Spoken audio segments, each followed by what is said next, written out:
তো আমি চলে আসলাম আবার নতুন আরেকটা ভিডিও নিয়ে। অবশ্যই আমার এই ভিডিওটি কেমন হয় আমাকে জানাবেন, আর আমার পেজটি ফলো করে দেবেন। আমার ভিডিওটি ভালো লাগলে তো আমি এখানে কতগুলো পাঙ্গাস মাছ নিয়ে নিয়েছি। তো পাঙ্গাস মাছগুলো আমি ফ্রিজ থেকে বের করে আমি বিজার দিয়ে নিয়েছি। তো দেখেন আমি এখানে কতগুলো পাঙ্গাস মাছ দিয়েছি। আর এগুলো হচ্ছে কচুর মুখী। তো অনেকে কচুর ছাড়া বলেন, তো যে যেটা বলেন অবশ্যই ইনবক্সে বলবেন কমেন্ট করে। তো দেখেন আমি এখানে পাঙ্গাস মাছগুলি বিজার দেওয়া হয়ে গেছে। তো এগুলো ভালো করে ধুয়ে নিব। আর এগুলো হচ্ছে কাঁচকলা আছে না, তো কাঁচকলা আর ছুলকাগুলি কী করলাম, ব্লান্ডারে সিদ্ধ করার পরে ব্লান্ডার করে এগুলিকে এখন মানে মরিচগুলার মতো বানানো হবে। তো দেখবেন এটা কীভাবে বানানো হয়, এটা আপনারাও বানাবেন। তো এখানে দেখেন কতগুলো পেঁয়াজ কুচি করে নিচ্ছি। তো হ্যালো এভরিওয়ান, আসসালামু আলাইকুম। কেমন আছেন আপনারা সবাই? আশা করি আলহামদুলিল্লাহ অনেক অনেক ভালো আছেন। যে আলহামদুলিল্লাহ আমিও ভালো আছি। তো দেখতেছেন আমি এখানে কতগুলো পেঁয়াজ কুচি করে নিচ্ছি। তো পেঁয়াজ কুচিয়ে যে দেখেন আমার এখানে একটা মেশিন আছে। তো ওই মেশিন দিয়ে আমি ব্লেন্ডারে আমি পেঁয়াজগুলো কুচি করে নিচ্ছি। তো এখানে কতগুলো ডাল নিয়ে নিচ্ছি। তো দেখেন এই ডালগুলি দিয়ে আমি তো ওই জিনিসটা করব, কাঁচকলার ছুলকাগুলি। তো এখানে দেখেন আমি পাঙ্গাস মাছগুলি ধুয়ে এগুলিতে আমি হলুদ মরিচ লবণ এগুলি মেখে আমি এখন এগুলি কী করবো, ভেজে নিব ভালো করে লাল লাল করে। তো ওই যে দেখেন এগুলি এখন ভালো করে লাল লাল করে ভাজবো। তো ওই যে আমার ভিডিওটি কেমন হয় আমাকে জানাবেন। তো এখানে দেখেন পেঁয়াজগুলিও কুচি করা শেষ। এখানে এই যে ডালগুলিও হয়ে যাচ্ছে। তো ডালগুলি মানে ভিজা দেওয়া হয়ে গেছে, পরে আমি ধুয়ে নিব। তো দেখেন আমার মাছগুলি কি সুন্দর লাল লাল হয়ে গেছে। আমার মাছগুলি এই যে দেখতেছেন লাল লাল হয়ে গেছে। এগুলি দিয়ে কচুর মুখিগুলি রান্না করব। তো আমার মশলাগুলিতে যে দেখেন কতগুলো এখানে সবগুলি পেঁয়াজ বাটা রসুন বাটা এখানে মরিচ লবণ হলুদ মরিচ যত কিছু লাগে সব কিছু দিয়ে দিলাম। তো দিয়ে মশলাগুলি ভালো করে কষাই নিচ্ছি। তো মশলাগুলি কষানোর পরে এখানে একটুখানি পানি দিয়ে দিব এখন। তো পানি দিয়ে এগুলি ভালো করে কষাই নিব। তো কষানোর পরে কচুর মুখিগুলি দিয়ে দিব। কচুর মুখিগুলি 10 মিনিটের মতো কষাই নিব। কষানোর পরে একটুখানি অল্প কিছুটা ঝোল দিয়ে কতক্ষণের মতো রেখে দিব। তারপরে কী করবো, এই মাছগুলি দিয়ে দেবো। তো দেখেন আমার অলরেডি কিন্তু মাছগুলি ভাজা শেষ। তো এই যে দেখতেছেন কীভাবে ভাজছি। তো আমার ভিডিওটি কেমন হয় আমাকে জানাবেন, আর আমার ভিডিওটি একবার হলে শেয়ার করে দিবেন আর হাফুরা ভাইয়ারা দেখার জন্য।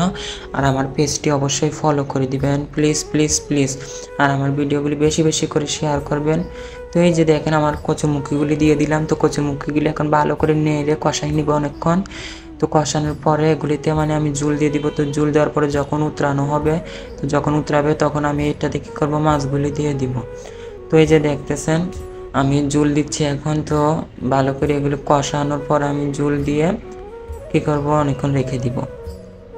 তো এই যে দেখেন সাথে একটা ডিম নিয়ে নিছি। তো ডিম খোলা দিব।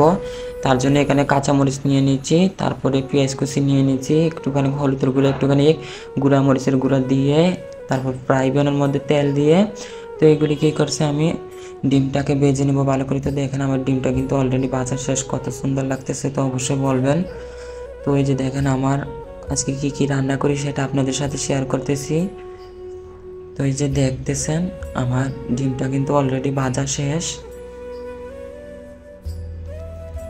আর এই যে এখানে দেখেন কাঁচকলার ছুলকাগুলিতে ব্লেন্ডার করার পরে একটা বলে নিয়ে নিছি। নেওয়ার পরে কতগুলো পেঁয়াজ কুচি দিয়ে দিছি, তারপর দিয়ে দিছি রসুন বাটা, তারপরে দিয়ে দিব এখন মাংসের মশলা, তারপরে দিয়ে দিব মরিচের গুঁড়া, তারপরে দিয়ে দিব হলুদের গুঁড়া, তারপরে দিয়ে দিব লবণ, এরপরে দিয়ে দিব জিরার গুঁড়া।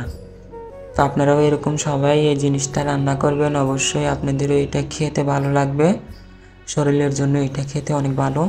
তো আপনারাও এরকম কাঁচকলার ছুলকাগুলি না ফেলে এরকম ব্লেন্ডার করে আপনারাও এরকম বানিয়ে খেতে পারেন। তো সাথে যে দেখেন অল্প কিছুটা ডাল দিয়ে দিবেন, মসুরির ডাল। তো দেখেন আমিও কতগুলো ভিজার দেওয়া মসুরির ডাল দিয়ে দিছি। তারপর এগুলো কী করব, হাত দিয়ে ভালো করে মেখে নিব। হাত দিয়ে মেখে তারপরে আমি কী করব, ভালো করে মেখে নিব, ভালো করে একেবারে মেখে সবগুলি একেবারে মিলাই ফেলবো। তারপর আমি চুলাতে আর একটা ফ্রাই প্যান বসাই দিব। তো ফ্রাই প্যানের মধ্যে অল্প কিছুটা তেল দিয়ে এগুলি ভালো করে তেলগুলি গরম করে নিব। তারপর তেলগুলি গরম করার পরে আমি তেলগুলিতে এগুলি সবগুলি দিয়ে দিব, দিয়ে এগুলি ভালো করে টানাই এগুলিকে আমি শুকাই নিব। তো এই যে দেখেন আমার এদিকে কচুর মুখিগুলিও কষানো হয়ে গেছে, আমি এগুলিতে এখন ঝোল দিয়ে দিব। তো দেখতেছেন তরকারি কালারটা কেমন হচ্ছে। তো আমি এগুলিতে ঝোল দিয়ে দিব। তো ঝোল দিয়ে আমি এগুলি আবার অল্প কিছুটার মধ্যে গুঁড়ে রেখে দিব, তারপরে দিয়ে দিব হচ্ছে মাছ। এই যে দেখেন আমি ঝোল দিয়ে দিছি। ঝুল দিয়ে এখন এটা আমি ভালো করে ঘুরিয়ে রাখবো। তারপরে পরে দিয়ে দেবো মাছ।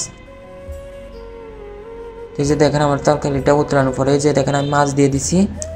আর এই যে দেখেন কি পরিমাণ ধোঁয়া দিচ্ছে চুলাতে, তার জন্য মানে ভালো করে দেখা যাচ্ছে না। তো আমি ফ্রাই প্যানে দেখেন আমি কাঁচকলার ছুলকাগুলি দিয়ে দিছি। তো এগুলি আমি একটা মরিচ কুলা, অনেকে মরিচ কুলাও বলে, আবার অনেকজনে বলে যে এটাকে ভর্তা বিরান এরকম বলে। তো এটা কেমন হয় অবশ্যই দেখবেন। এই যে দেখেন এখন কিন্তু পানি পানি আছে। পরে এটা কিন্তু 2 মিনিট পরে লাড়া দিয়ে দিয়ে ঝুলগুলি টানাই ফেলবেন। তারপরে এটা আপনারাও একবার বাসায় ট্রাই করবেন, তা আপনাদের ভালো লাগবে খেতে। তো এই যে দেখতেছেন এদিকে আমার কচুর মুখিও হয়ে যাচ্ছে। তো এই যে দেখেন কি সুন্দর উতরাচ্ছে এখন।